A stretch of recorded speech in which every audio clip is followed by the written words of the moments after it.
if you have dry, hard stools, then that means your body's absorbing all the fat that you're taking in, and none is getting sent out, right? So you do have that cap, you do have that overflow valve. And after that, that's going to go out. It's going to go into your stools. You're going to excrete it. And that's actually what's going to keep your stools soft. And so, you may go less often, but that's not constipation. Constipation is dry, hard stools on the Bristol stool chart. You can look that up. And so if there's fat in it, it'll dry out. It doesn't matter how long your colon is supposed to dry out. It's supposed to dehydrate this stuff. That's its job. And so, people say, well, you need to eat fiber so you can move this super quick so it doesn't dry out, all that much. You're literally fighting against your nature. So obviously that's incorrect. When you have excess fat, that keeps that in there. It's already dry. Fat repels water. And so it can stay in there for as long as you want. It will never get more dry than that, and it'll stay so.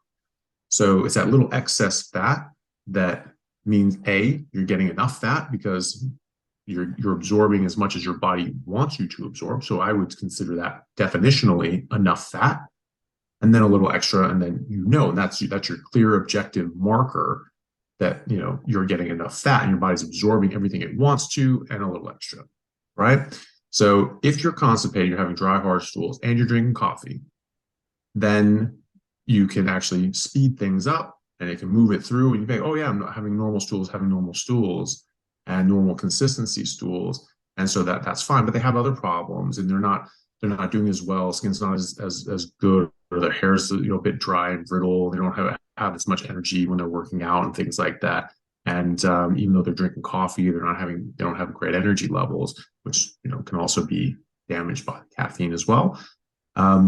That's what you have to start to think about. If you're eating enough fat and you're drinking coffee, you probably should have diarrhea, and so that can mask people that are under eating fat.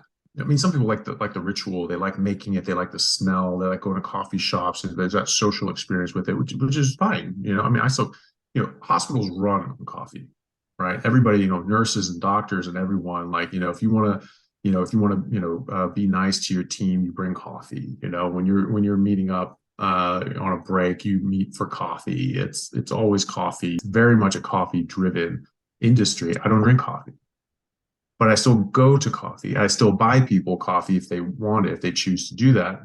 They choose to do that to themselves. And I just drink water. So I still have that social aspect. I'm still there and still enjoying it.